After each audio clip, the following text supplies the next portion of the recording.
बच्चों, आज हम हमारी पाठ्य पुस्तक खुलते पंख का पाठ 2 पढ़ेंगे। पाठ का नाम है 2 सहेलियां। अब हम सबके दोस्त होते हैं, आपके भी दोस्त होंगे, तो ये भी एक कहानी है जो 2 सहेलियों के बारे में है। सोना तितली फूल ढूंढती इधर उधर घूम रही थी। सोना के पंख सुनहरे थे, इसलिए सब उसे सोना कहकर पुकारते थे।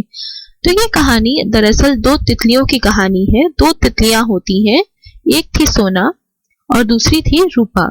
दोनों फूल के ऊपर इधर उधर मंडराती थी। सोना के पंख सुनहरे थे और इसीलिए सारे उसे सोना कहकर पुकारते थे, क्योंकि उसके पंख ही सुनहरे थे। और दूसरी थी रूपा, उसके पंख रुपहले थे, इसीलिए सब उसे रूपा कहकर बुलाते थे। तभी सोना बोली, रूपा तुम कहाँ थी? मैं तुम्हारे बिना कितनी उदास थी। तो रूपा जवाब देती है कि वो नदी के किनारे बड़े से बगीचे में चली गई थी और वह बगीचा बहुत सुंदर है। वहाँ हरे हरे पेड़ हैं, झरने हैं, खुशबू वाले फूल हैं और उनका रस बहुत मीठा है। सोना ये सब सुनकर बहुत खुश होती है और रूपा उससे बोलती है कि मैं तुम्हें वहां ले जाना चाहती हूँ, क्योंकि मैंने वहां पे और नए नए दोस्त बनाए हैं। भंवरे, मधुमक्खियां, ये सारे उसके दोस्त हो गए हैं और वो उसे वहां ले जाने के लिए आई है। रूपा आगे आगे उड़ने लगती है और सोना उसके पीछे पीछे उड़ती रहती है। सोना को पुकारते हुए वो कहती है, सोना जल्दी आओ, थोड़ी देर में शाम हो जाएगी। रूपा ने पलटकर कहा देखा, पर सोना तो पीछे थी ही नहीं। रूपा घबरा गई। वह लौटी, सोना को ढूंढने लौटी कि आखिर उसकी सहेली कहाँ चली गई। उसने देखा कि सोना एक जाली में बंद है और बंटी एक लड़का है जिसने सोना को जाली में कैद कर लिया है।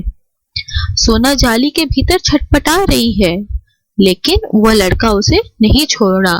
रूपा सोचने लगी कि वह क्या करे, जाली के अंदर से सोना को कैसे बचाए। अगर सोना बहुत देर तक जाली में रहेगी तो मर जाएगी। वह बंटी के पास गई। रूपा को देखकर बंटी बहुत खुश हुआ।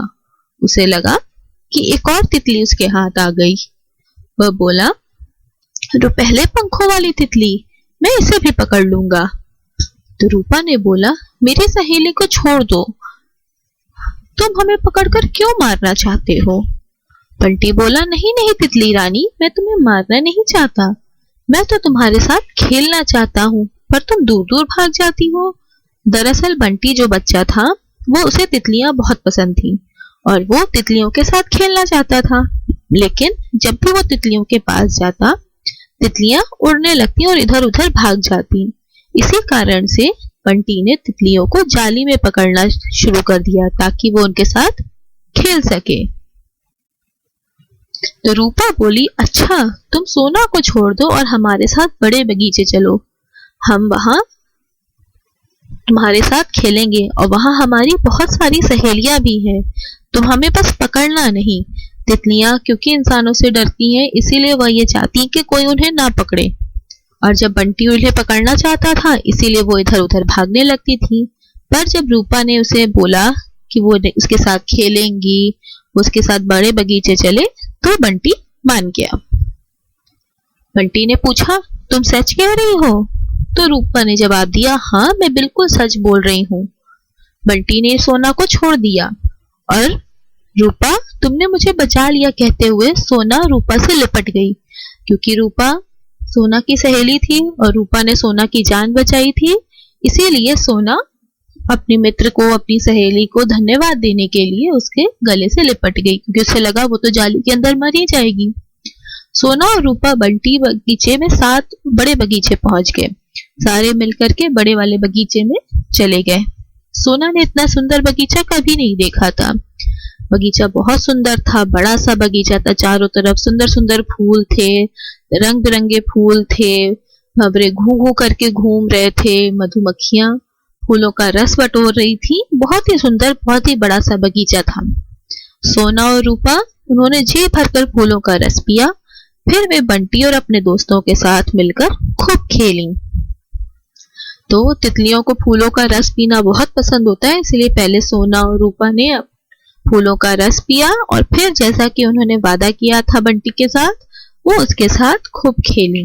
तो इस कहानी से हमें क्या सीख मिलती है कि हमें हमेशा अपने मित्रों की, अपने दोस्तों की सहायता करनी चाहिए। अगर कभी भी वो किसी मुश्किल में हो, किसी तकलीफ में हो, तो हमें उनकी सहायता करनी चाहिए, कभी उनका साथ नहीं छोड़ना चाहिए। जैसे आप अपने दोस्तों की, अपने मित्रों की सहायता करते हैं, जब भी उन्हें कोई तकलीफ होती है आप हमेशा उनका साथ देते हैं, इसी तरह से यहाँ पर भी, इस कहानी पर भी, सोना और रूपा दो पक्की सहेलियां थीं जिन्होंने एक दूसरे का साथ दिया और बाद में बंटी को भी अपना दोस्त बना लिया और उसके साथ भी वो मिलजुल कर अच्छे से रहने लगी। तो ये था हमारा पाठ। अब हम इस पाठ के नए शब्द पढ़ेंगे। पहला शब्द है सहेलियां। पाठ का नाम ही है दो सहेलियां, दोस्त होते हैं हमारे, तो पहला शब्द है सहेलियां। दूसरा शब्द है खुशबू। फूलों की जो महक होती है उसे बोलते हैं खुशबू। अगला वर्ड है दोस्त। दोस्त, मित्र, ये सारे पर्यायवाची शब्द होते हैं। अगला शब्द है मधुमक्खियां। मधुमक्खी होती है जो फूलों के ऊपर घूमती है और कई सारे हो जाते हैं तो उन्हें बोलते हैं मधुमक्खियां। ये फूलों का शहद रस पीती हैं। अगला शब्द है छटपटा। जब सोना जाली के अंदर कैद हो गई तो वो अंदर छटपटाने लगी। अगला शब्द है बगीचे। बगीचा हम सभी ने देखा है जहां तरह तरह के फूल होते हैं, इंग्लिश में से गार्डन बोलते हैं, तो ये शब्द है बगीचे।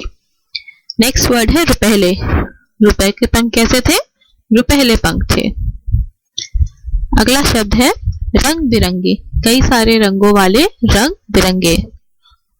अगला शब्द है भंवरे। फूलों के ऊपर मंडराने वाले भंवरे, ये एक तरह के छोटे छोटे कीड़े होते हैं। अगला शब्द है घबरा। जब आप किसी से अचानक किसी परिस्थिति में डर जाओ या कुछ हो जाए तो आप घबरा जाते हो। अगला शब्द है पलटकर। रूपा ने पलटकर देखा था सोना को, पलटकर, पीछे मुड़कर देखना। और आखिरी शब्द है तितली। तितली हम सब ने देखी है, रंग बिरंगी होती है, छोटी एक तरह का कीड़ा होती है। ये थे हमारे नए शब्द। अब आपका एक रचनात्मक लेखन का एक गृह कार्य है, ये आप करेंगे।